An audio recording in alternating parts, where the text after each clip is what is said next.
Good morning and welcome to Saxton Scene Change Fireside Chats. Coming at you from glorious downtown Artarmon.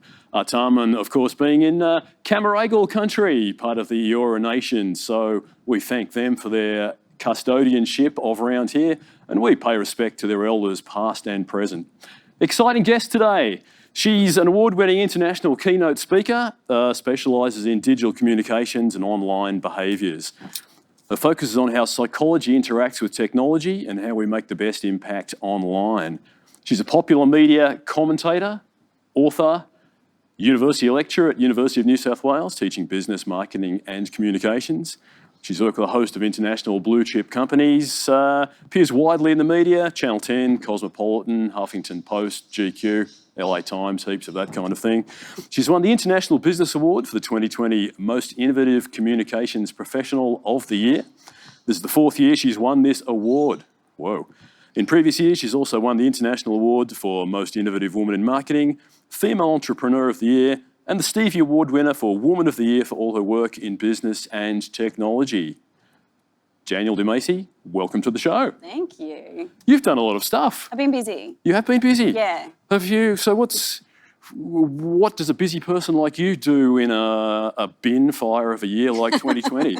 It's an interesting way to put it. Actually, I've been busier, which is great because we've had a lot of people that we work with, especially with corporations and sales teams, and a lot of that process hasn't stopped, but they've just pulled back to connect with their customers or stakeholders digitally. So it's perfect for the topic that I play in because we've just done a slight pivot. We still get to all be together, but we're just doing it virtually or digitally.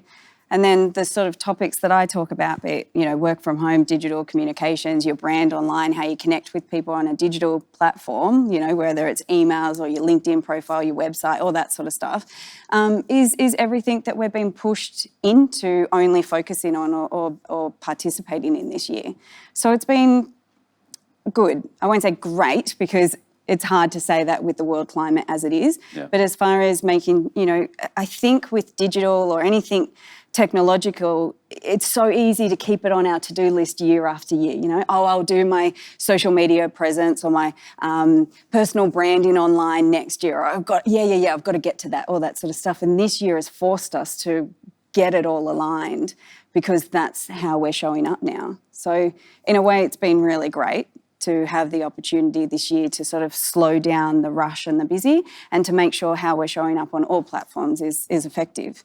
So I guess the circumstances have come to you in that we are all nothing but a digital presence now, aren't they? We could be like a virtual band like gorillas or something, like maybe we aren't even real people. So well, I think that's a very existential other conversation that we could have, but as far as business goes and connecting with the people that we still need to connect with, whether it's internal, like teams and so forth, if you're a leader, or you're connecting outside with, your customer base or your network. It's the same. We've always had to show up personally, but a lot of people have never thought about how they show up digitally. And what I mean by that is we concentrate on how we show up when we meet someone in person, whether it's a meeting, whether it's a networking event, whether it's an interview. But how do we show up when someone puts our name into Google? And they find that anyone that comes across our names, over 80% of people go on to Google our names. And when you think about that, and I think that's a very conservative number, but when you think about that, when someone Googles my name, what do they find? Some people can either get scared about that or they go, oh, maybe I should be concentrating. What comes up on the page? What is the narrative that people find of me? And people, they think, oh, it's fine. There's information out there. I've got LinkedIn or I've got a website, all that sort of stuff. But it's your responsibility to take the person on a journey, narrate, control the narrative of who you are, because people aren't going to search 10 pages to find the real truth. They're going to look at the first page of Google. They're going to look at your LinkedIn, maybe some other socials, if your website or if your company has a page for you, and they're going to consume that and that's it. And they're going to make a decision on you really, really, really quickly, just like we do face-to-face. But people have never thought about that until this year, which is great. So what should our viewers do? Should they just Google their own name, as if you haven't done that already? Is that what they should do? And then what should come up? What would be a good scenario and what would be a bad scenario? Totally depends on the industry that you're in, because some people might be entrepreneurs or business owners in a franchise, for instance. So a lot of work that I work with is with people and networks of franchisees. So they're their own business owners. So they might also want to have a personal brand as well as that professional business brand. So it really depends, because then you might be working within a large finance industry and you're in the sales team. And so then there's sort of like a corporate narrative that needs to follow you. But you'd be surprised how little people do Google their names, whether it's fear, whether they just don't think it has to, it's not relevant to them. So many people say, well, I don't need to do that, or a digital audit of my name, because all I have is LinkedIn and maybe a website and my email address. People say this all the time. Okay. But if you're not in control of your narrative online, then someone else will be. And I've seen so many situations where people then do go on to Google their names and they find some really either items or news items that have been misrepresentative or a common name, but with their photos. I've seen that a lot with fast journalism these days. And so you have to go on to go, okay, well, I need to go on to Google my name to see what other people are finding about me, so then I can move some things around on Google and control it. But if you go on there, let's say, and you Google your name and you just think, well, I have nothing, and this is what I hear a lot. I have nothing. I've got an email address and a LinkedIn page and that's it. So I don't need to, and that's all they'll find. It's simply not true. And even these days, there was a recent study done in the last couple of years where they found that if you have zero social media presence at all, they can still actually create an entire social media platform for you, profile for you, and with 95% accuracy based on the other people that are around you in your network, they can predict what you would tweet. Yep. So digital's changed. I get when it came in, we're like, oh, it's a business card, it's something that you have online and it sits there and it's stagnant. But unfortunately, it's part of how we communicate. I say this to people that I lecture, my students that I lecture at university, that they think that, oh, I've got to cover note my resume, that's all I need. And the recruiter or the decision maker is just going to look at my LinkedIn and that's it. But it's not true, because we want to find out who the real you is. We want to make sure that this is who we can trust. And the trust economy is huge now, especially in sales, especially through the recession or the global financial crisis, where trust was the first thing to go. We don't just trust because you work for a firm or you're part of an association that we're going to automatically trust you, because during that time, the biggest and longest were the ones that fell first. So we want to go, well, who am I connecting with? Can I actually trust them and continue to have a relationship with them ongoing? And they literally find that out through Googling your name. So what are the core elements of that trust? What's the core element of them building that trust? Yeah, how do you build? You're going, right, I need to be trusted online. Where do you start? What are the things to work on? So much around trust psychology, which is fascinating, but let me make this really, really simple. This is what I say, whether you have a business or whether you are a professional working in an organisation, I say building trust is like playing a game of match. Do you remember that? Some people call it memory. Yep.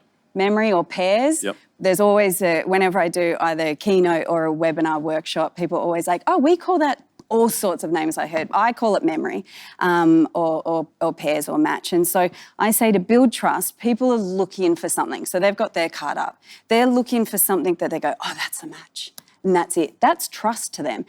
We could go on for hours about the psychology and the anatomy of trust, but it comes down to what people want to connect with, and they're looking for things that they want. So what I mean by that is we want someone that either maybe you're in business financing and they want to work with a broker that has also had a business, so they understand the full journey, and that's what they're looking for. So if that's you need to make sure that your story online about you, the brand that you create, tells that up front. But what we do is when we write, whether it's our LinkedIn profile, about us, about me, anything like that online, we put what we do. And that's simply not what we connect with. So we're constantly finding the other pair. Does that make sense? Yep. So if you can change without saying, we are a family-owned business, or I've been in this role since, 500 BC, whatever it is that you're trying to get across, that's what everyone writes. So to build trust, if you think of your customer has maybe 7 tabs open of you and your competitors. So they're looking for that match. That's up to you to know who your customer generally is and put the why you do what you do at the very top. it's not about what you do, how you do it. Put that down, that's all important. But we want to know why you are in that role and why we should be connecting with you and why we should trust you. That's how we make that connection, by knowing who we are to them. And I think that wraps it up perfectly. Who are you to them? And it's a question we don't really ask ourselves. Okay. You were in business banking for 14 years before you did this. I was What did that bring banking. to your knowledge in this trust building area? Everything. I was in investment banking for 14 years and in private banking for the end of my financial career through the global financial crisis or the recession, which showed me a lot about how people do business, how people connect with their finances and their goals. Finance is just a way to leverage what resources that you have. So it showed me a lot about what people, how they communicate, how they trust, how they buy. So a lot of it was relationships. And what I found in that time, and although I was in finance for a long time, I did my MBA, so I was very business focused. It wasn't where I was super passionate about, and that was the relationships that I had. So I believe that no matter what your role is, and my role in finance was to make sure that that person trusted me with the information I was giving out. So who am I to them? I'm the person that can dilute all of the information of the bank and the investment world and financial world and make it make sense to them. That was the match there. And so they really enjoyed having meetings together because they got so much out of it. That's who I was to them. Yep. And they trusted me. So if I was like, hey, this is a new product, this would be great for you because of these reasons, they're like, yeah. And that's what you want. You want that share of attention to get that share of wallet from the customer. And you can only do that if you know who they are and meet them there and be that person consistently for them. And that's with every single customer. It's just showing them that you know who they are and making them feel important. Just like Dale Carnegie says, it's the human conduct rule. So everyone that you meet, make them feel important. People think it's this big, arduous task to do. But in fact, it's just sort of seeing who they are and showing up to communicate in the way that they want to. And that's business relationships. What I learned in that 14 years, it was the best people in finances, the best brokers, the best financial planners, the best private bankers, the best business bankers. They weren't always the ones that the customers loved the most and followed them around from institution to institution. It was actually the people that really could communicate with them that they would follow around. It's like having a good bedside manner. So I saw the greatest people in industry, the greatest people, lose so many customers because they didn't know what I teach around business relationships, a modern business relationship. It's fascinating. It's funny you mentioned the Carnegie Book, How to Win Friends and Influence People. My theory is it's pretty much the only business book, and every other business book since then has been a rewrite of that. What did you pull out of that book? What are your core bits from there? I agree with you. I think, and I always encourage also my students as well of everyone that I work with in corporate to read it, because I still think fundamentally it's one of the best business books that ever has been written. It's over 80 years old. One of the best human interaction books I've ever read. And I think that it's been a core of our society around making sure that, like I said, the human conduct rule about making everyone that you meet important, making sure that you listen first before you speak is another thing that I love from that book, as far as listening who they are first, and then you can speak to match it. Or else there's a disconnect. Brilliant book. Yeah, listen and remember things. And of course, it was written during the Depression. So seeing as we're heading into a depression right now, maybe we should check it out. Yeah. What about the gap between business you online and personal you? So you've got slick professional you on LinkedIn, and then party animal you over on Insta. What are your thoughts on that whole area? Yeah, I come across this a lot, especially when I work with the grad programs. And this is across the world. I find it's one of the first questions new grads in any corporation that I work with. So grads coming out of university or their master's degrees and so forth, as well as my students, they always say, but it should be separate. Like, I've got my personal Instagram, #life, and then I'll put all my professional stuff on LinkedIn. And that could have flown, 10 years ago even. No one will ever find it there.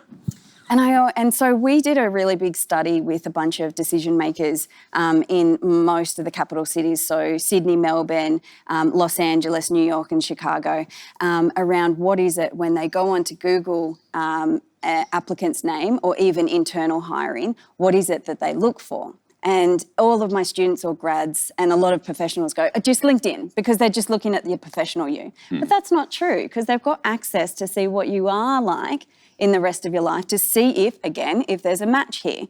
Is this something that we can trust in our team? Because we can sure look at your resume, we can sure look at your LinkedIn and where you've polished yourself, but let's have a look at your Instagram, your Facebook, any articles that you've been a part of, to make sure that this is a match.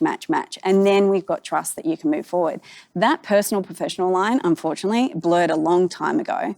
And so what you tweet, what you put up on Instagram, you have to consider that people do, like we found in the study, they don't go to LinkedIn, they go to your Instagram, your Twitter, your Facebook first to see who you really are, and then they may go to LinkedIn. They know LinkedIn's going to be good.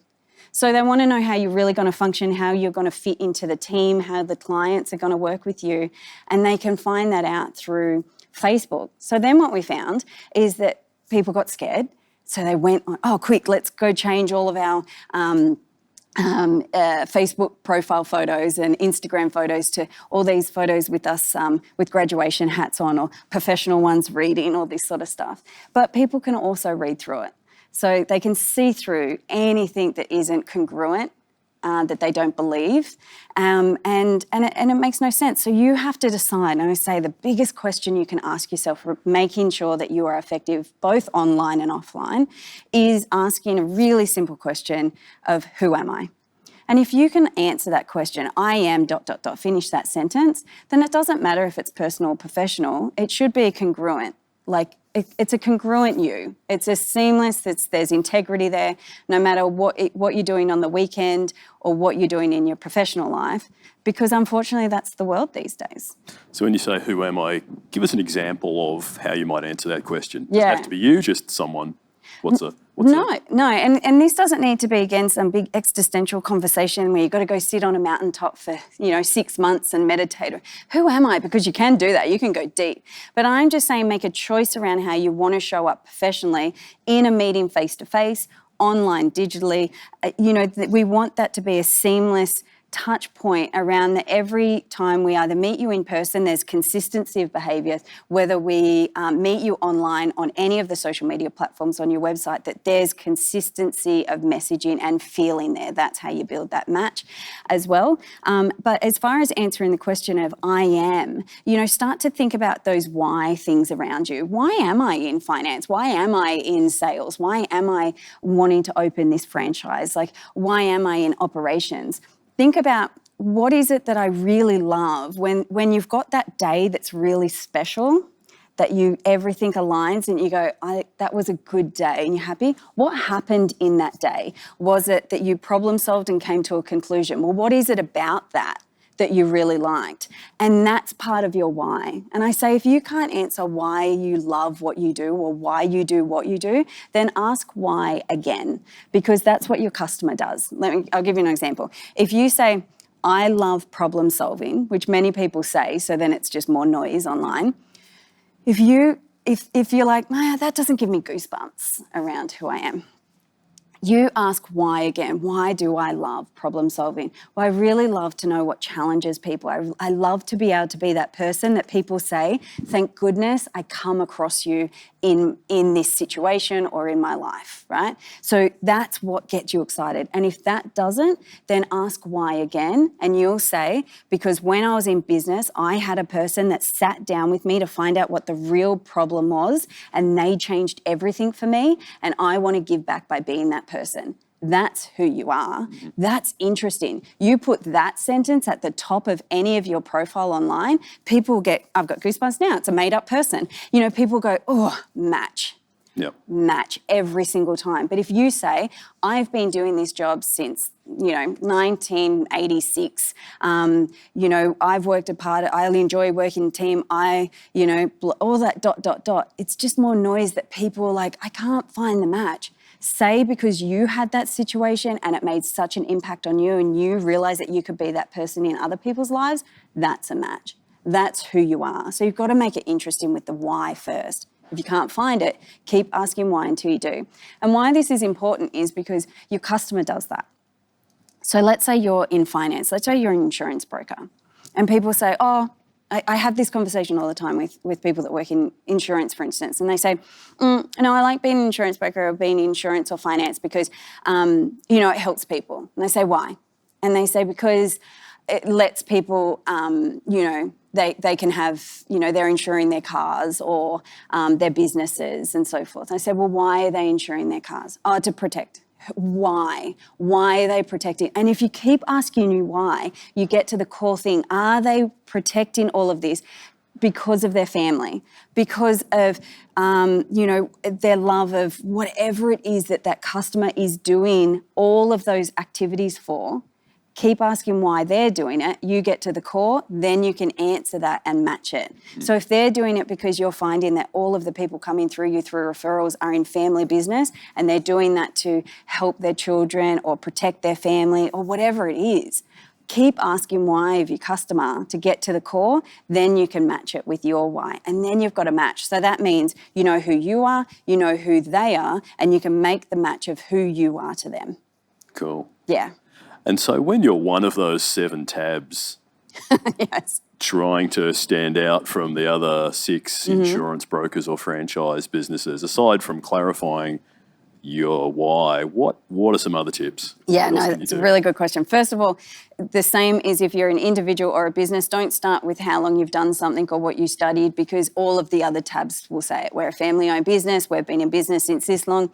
I studied XYZ in this university. Everyone starts with the same. So what we do is we instantly switch off. We go, okay, it's vanilla. Okay, sorry to jump in there, but my pet hate is businesses where they've got 10 staff and they go, we have a combined 116 years of experience. It's like, what does that even mean? It doesn't mean so you have anything. 1 with 50 years and 6 with 2.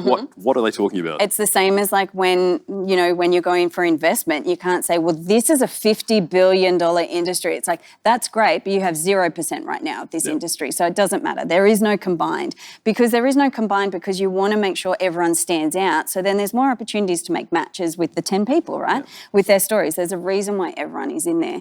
So, so making sure that you don't start with the same vanilla sort of, we are doing this, we're a combined whatever, and have a look at your other customer bases and be really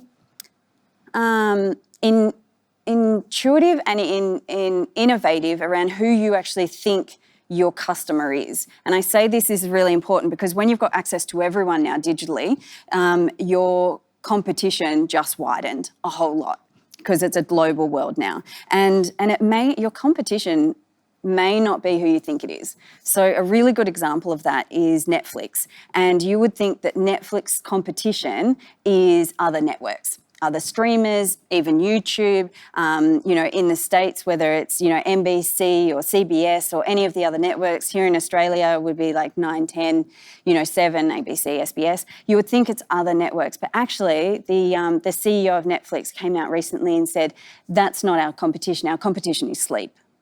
And so when you're really clear on who your competition is, if Netflix looks at it and goes, okay, well, actually our competition is not switching over to another network, it's them going to bed.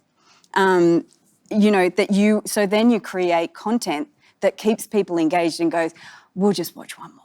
We'll just watch one more. I know I find myself in that situation. So in that way in mind, think about who your competition is. It's not just always another direct competitor. It's a direct activity. Not an indirect activity that maybe they think instead of hiring you as a builder, they will do it themselves or a friend, or they will make, these days they do social parties where they get a whole group of people over and they build their deck together. So maybe it's not another builder. Think about the activity in this attention economy around what people now think that they can do to get that outcome. So it's, I think understanding, like I said, who you are to the customer, who they are, but understanding what the outcome is and why, then it doesn't matter what you put on that page when you've got 7 other tabs, as long as you're speaking to the outcome and you say, we can get you there. We can get you whatever it is that you want. That's when you find the match. And that's why it doesn't matter however many other tabs there are, they're going to keep your tab open, they'll call you. And the other thing I want to say is stop hiding phone numbers on websites. I don't want to spend 15 minutes. Your whole idea of your website, and I think this will take a lot of pressure off people around their online presence, is You want the match, but then you want them to bounce, because you're going to be much more effective connecting with people through the process on the phone or in person. So think of any online platform as a bounce. So they come to your website, you want them to bounce on the phone. Come to your social media, want them to bounce on the phone. Bounce in front of you, so forth, especially if you're in the referral business. It's a place that people go, yep, cool, this is a connect, bounce. So it doesn't have to be the whole story on there as well, just to get them in front of you. For our younger viewers who don't really enjoy a phone call all the time, what are your thoughts on developing business purely via messages and digital versus trying to actually speak to them on Zoom or phone? Yeah, that's a really good point. And we find this even not just business owners, but even within corporations with demographics and ages within teams as well, that they don't want to have face-to-face meetings or phone meetings or teleconferences. Like, why can't this all be in an email or a message and so forth? This comes down to, again, understanding who your customer is. You may not want to be on the phone. You may not want to go to networking events. You may not want to have a face-to-face meeting, but does your customer?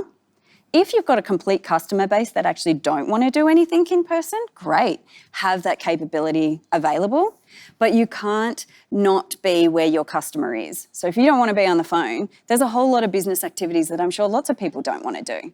But you still have to do it. You still got to do your taxes. You've got to do your accounting. You've got to do all that sort of stuff that I'm sure some people just want to be creative. It's the same as just showing up wherever your customer is in the way that they are comfortable communicating. Because there's also people on the flip side that want to be on the phone or in person, but all their customer base just want to, operate digitally or offhand, Yep. You have to understand who they are, how they flow best through the process, and be there paving the path in front of them everywhere, so they constantly find the match. So, and this is exactly what we wanted. This is exactly what they said was going to happen. And here it is. There's a match the whole way, not just the first one.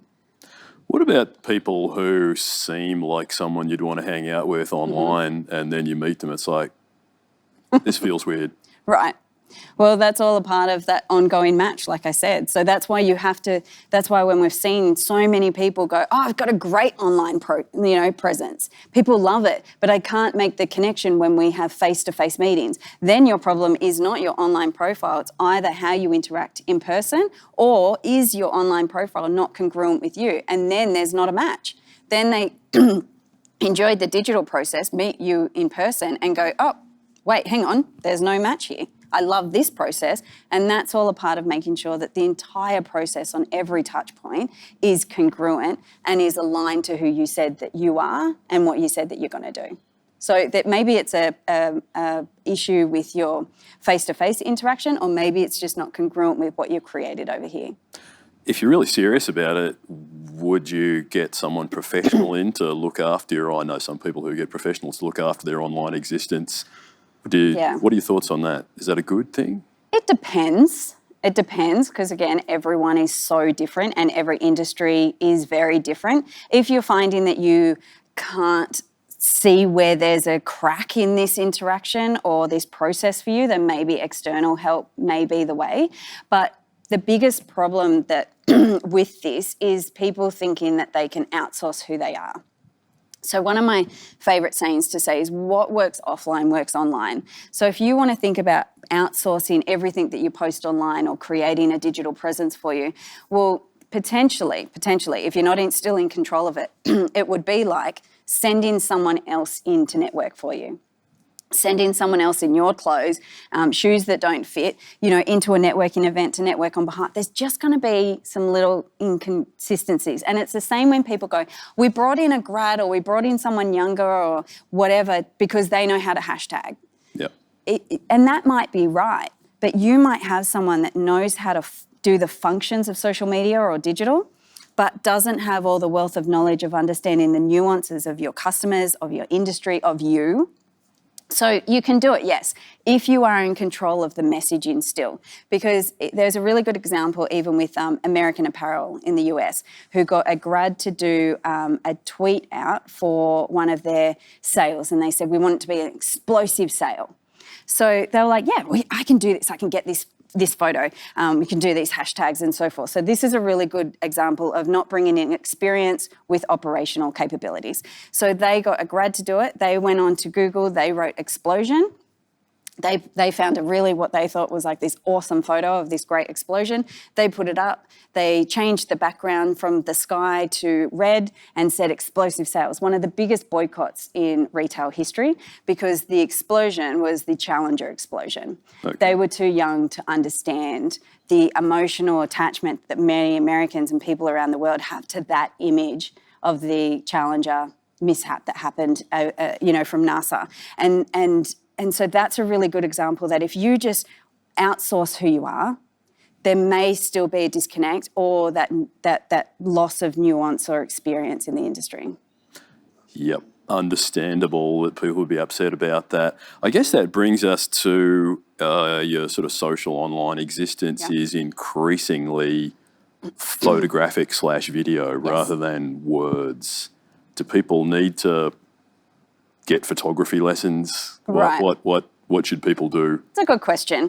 I say no. Again, there's no point doing something that's so outside of your comfort zone or skill set, or you have to spend a lot of resources, i.e. time, money, to keep up with the constant fashion trends of what's online. I know that that's funny coming from me because, I enjoy those trends. I enjoy how the trends changes psychology and the way that we interact digitally and face-to-face. However, I'm a big believer that, if you're constantly keeping up with the fashion, then you're actually not getting anything great at your core. So I say, don't worry about the constant trends and changes and what people are saying that you have to do, because you're just going to get overwhelmed and not do the basics right. So just like in fashion, jeans and a white t-shirt always look good. And then you can throw some slight accessories on there, you're up to date. But if you're constantly up to date, that means that you may not have your core right. So get your jeans and your white shirt right. So what I say from that, get in your who am I, who are they, who am I to them, making sure there's a match there for every single time. It doesn't matter all the bells and whistles that you have as long as you have that core. Once you have your core done and you're comfortable and you're working with that, sure, then you can throw some accessories in. And that just means that anyone, no matter what skill level that they are or how long that they've pushed off their online personal branding back for on their to-do list year after year, where that gap widens, that you can join the market and still be as effective as someone that's tweeting all day, that's, posting video content, photo journalism, of their whole sort of business process. That's great if that's how people connect and that's your skill set. But don't take away from what is the most effective core way that you can communicate first, because we can get excited with all the other stuff. Substance over style. Yes. Does posting too much make you look needy? No.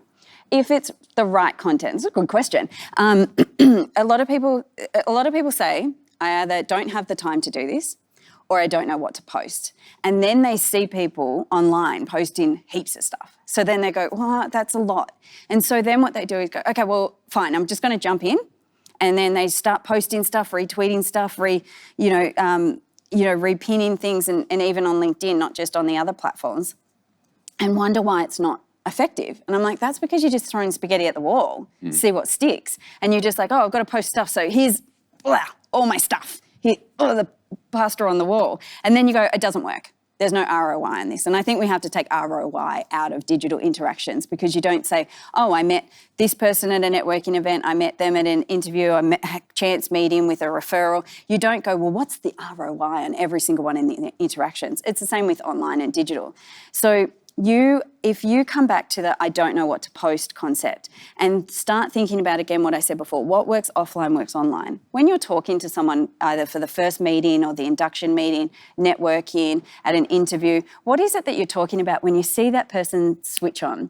What are you talking about when they're interested and ask more questions? Then just start talking about that online. If you start spewing all this stuff or retweeting things or, putting up articles that everyone else has, you're going to become more noise. And one thing is that we work, and I always base everything on science, that we do neurologically. If we see noise, we just don't even process it, or we mute you. And the problem with the mute button is no one goes back to review their mute list to go, oh, is Danielle interested these days? Once you're on that, it's like purgatory, like you're done. So if you don't know what to post, definitely don't go to the other end of posting too much. You can post 25 times a day if it's relevant and great. Look at a bunch of journalists on Twitter. They can post up to 70, 100 tweets a day. If it's relevant, that's great. If it's noise and it's just what everyone else is posting, you're being unnecessary. I guess gets back to digital Dale Carnegie, doesn't it? Yeah. If you're talking too much, maybe try listening. Yeah. Or talking to other people. Well, and what are you saying? What's the point? And it's the same as if you're in a circle at a networking event and you say something. Is it relevant to everyone where they're like, that's really interesting, the conversation goes from there. You're not just standing in a circle with a bunch of people networking professionally and go, oh, I have to talk more. I have 2 cats. I like dogs and I love lamp. Like, it's not about noise. It's not about making noise. It's about making and creating and putting out content that it's more opportunities to make a match connection or more opportunities for you to communicate to people around who you are and why you do what you do.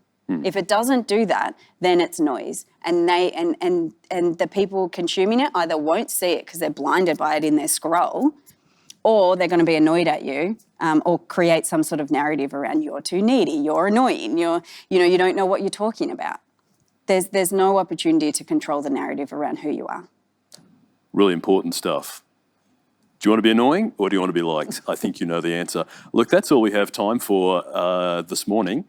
For scheduling reasons, this is a pre-recorded show, but you can still drop your questions in the chat to your right, and Danielle will answer those via the Saxton website, so get them in there. I'm sure you've got plenty of those. So, Danielle, a delight to talk to you. Yep, thanks for coming in, and thanks for tuning in. This has been Saxton Scene Change Fireside Chats.